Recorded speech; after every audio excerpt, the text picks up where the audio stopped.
So you have your real estate license and now you're trying to figure out what to do. Well, first, let me break the bad news for you. Everything that you studied for your real estate salesperson exam, regardless of what state you took it in, the long story short, it's not gonna prepare you to sell residential real estate. I would literally say that less than 5% of the content that you learned is actually directly relevant. The rest of it, frankly, was an absolute waste of time, besides the fact that you now are licensed in the state you're gonna be practicing in, and that actually allows you to go out and start to learn your craft, the craft of residential real estate. So the first thing you wanna keep in mind is which brokerage that you align yourself with. Keep in mind that every brokerage out there and every agent with every brokerage has some kind of incentive to recruit you, whether it's on their team or on their brokerage. Anything from Keller Williams to EXP to Compass to Berkshire Hathaway, they all have an incentive program because they understand that the best recruiting force in the world are the agents that already work for their company. So don't begrudge them for having any kind of motivation.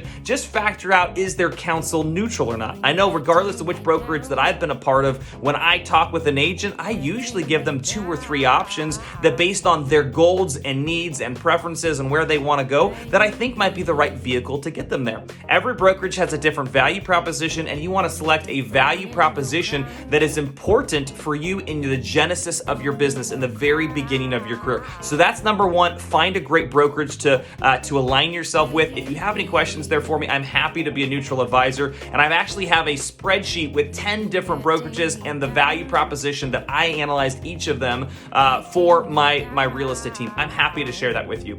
The second thing is, keep in mind your starting splits. This is going to sound bad. It doesn't matter. It truly does not matter. That should be one of the lowest priorities for you. I know it feels like that's what's going to make you the most money, is the highest commission split. In reality, what is actually going to make you the most money, both in the short term, the midterm, and the long term, is the people that you align yourself with and who you are actively learning under. So if you're going to join a brokerage and not a specific team, what is their training program? What's their mentorship program? Do they assign you a mentor or not?